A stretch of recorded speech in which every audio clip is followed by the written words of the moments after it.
You walk into your home. It's crowded, heavy, every corner whispering noise. You keep shifting things around, but nothing really changes. Feels familiar, right? What if I told you there's an older way? Smarter, quieter, a way people once lived without clutter swallowing their lives. No fancy bins, no expensive systems, just intention, simplicity, and a rhythm that lasts. Welcome to Rustic Pantry, where old wisdom meets modern living. Today, we're diving deep into how to make your home clutter-free, the smart, old money way. Let's begin. 1. The power of intention before action. It starts before the first drawer opens, before the first shelf gets touched. Decluttering isn't just about removing things. It's about shifting energy, changing how you see your space. Think of old homes, the quiet kind, built with purpose. Nothing inside felt rushed. Every object meant something. People back then didn't drown in clutter because they thought ahead.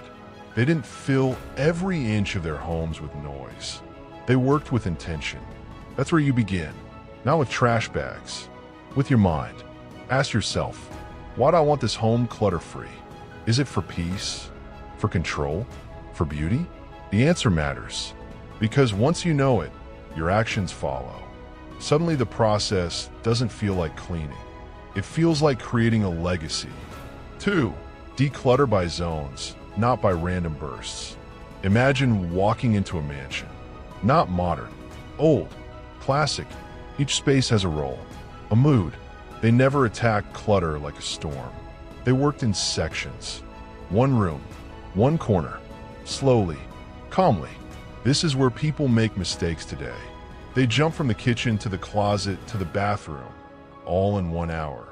It's chaos. Instead, pick one zone, just one. Clear it fully. Empty the shelf. Pull out the drawers. See everything at once. Then decide what stays, what goes, what belongs elsewhere. Wealthy families treated their belongings like investments. They didn't hold on to junk. They evaluated with logic. Doing this zone by zone doesn't just declutter, it builds discipline. Over days, weeks, the whole home transforms. Quietly, without overwhelm. 3. Reuse and repurpose like past generations. Old money didn't throw things out just to buy new. They repurposed. A jar wasn't trash, it became a spice container. Wooden boxes weren't useless. They turned into storage for linens. Nothing went to waste. There's a certain beauty in that kind of practicality. Today, people run to buy matching bins, plastic drawers, fancy labels. It looks neat for a week, then falls apart. Instead, walk through your house. Look again. That basket sitting unused? It could hold toiletries. The tin box tucked in a corner? Perfect for cables. You don't need to spend money to get organized. You need imagination and patience. Repurposing creates a space that feels personal, not staged. It's smart. It's sustainable. It's quietly elegant. 4. Quality over quantity, the golden rule. One truth never changed through time: quality lasts. Quantity doesn't. Old households owned fewer items, but each was built to endure. Solid wood furniture, sharp tools, linens that aged gracefully. They didn't chase trends.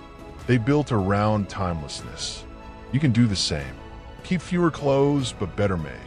Fewer utensils, but ones that work flawlessly. When everything around you has purpose, clutter naturally fades. The shelves stop overflowing. The drawers stop fighting back. It's not about being rich. It's about being deliberate. A single good chair is worth more than 5 cheap ones. One well-made coat beats 10 flimsy ones.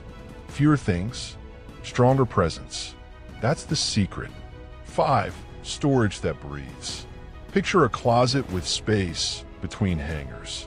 A kitchen drawer where everything fits without forcing it shut. Feels good, right? That's what older generations mastered. They didn't pack every inch. They left air, breathing room.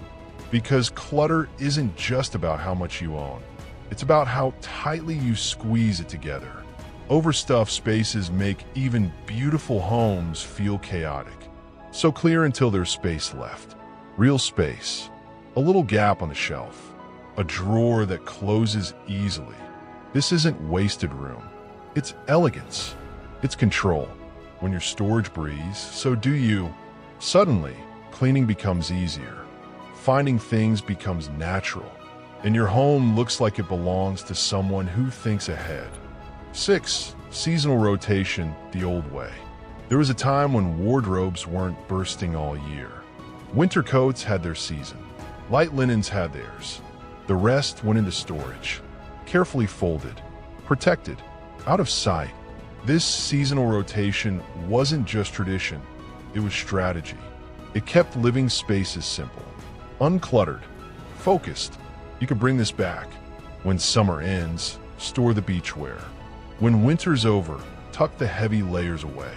Label boxes. Stack them neatly in a closet or attic. Your daily environment reflects the current moment, not the chaos of all seasons piled together. It's a subtle trick, but it works wonders. Your home breathes differently when it's not juggling every item you own at once. 7. Many routines that stop the mess before it starts. Clutter doesn't happen overnight. It builds. Slowly. Sneaky. A cup left on the counter. A shirt tossed on the chair. A drawer left open. Old homes had quiet rhythms. People didn't wait for weekends to tidy. They did small things daily. After breakfast, counters were cleared. Before bed, rooms were reset. 10 minutes. That's all it takes. A quick sweep. A return to place moment. It's not glamorous. It's not loud. But it works. Over time, this rhythm becomes second nature. Your home doesn't get the chance to fall apart. It maintains itself. Quietly. Consistently. 8. Stop buying to organize. Start organizing to buy less. Here's a modern trap. Buying containers before decluttering. It feels productive, but it's not. You're just dressing the clutter in prettier clothes. Old money homes didn't operate like that. They decided what truly mattered first. Then, and only then, they found ways to store it smartly. That's the trick. Declutter first. Organize second. Shop last if needed. You'll realize you probably have everything you need already. When you skip the buying frenzy, two things happen. Your wallet thanks you, and your home starts looking more intentional. No fake order. Real order. 9. Letting go without the guilt. Some things stick not because they're useful, but because they whisper memories. A gift you never liked. A dress you'll never wear again. A gadget that broke, but might get fixed someday. Old households understood when to let go. They passed items on, donated, gave to family. They didn't bury their attics with emotional clutter. It's time to be honest. Does this object serve your life now? Or is it holding you back? Letting go isn't disrespect. It's maturity. And often, giving something away is how it finds a better life. Freeing that space isn't just physical. It's mental. Your home feels lighter. So do you. 10. One in, one out, the quiet discipline.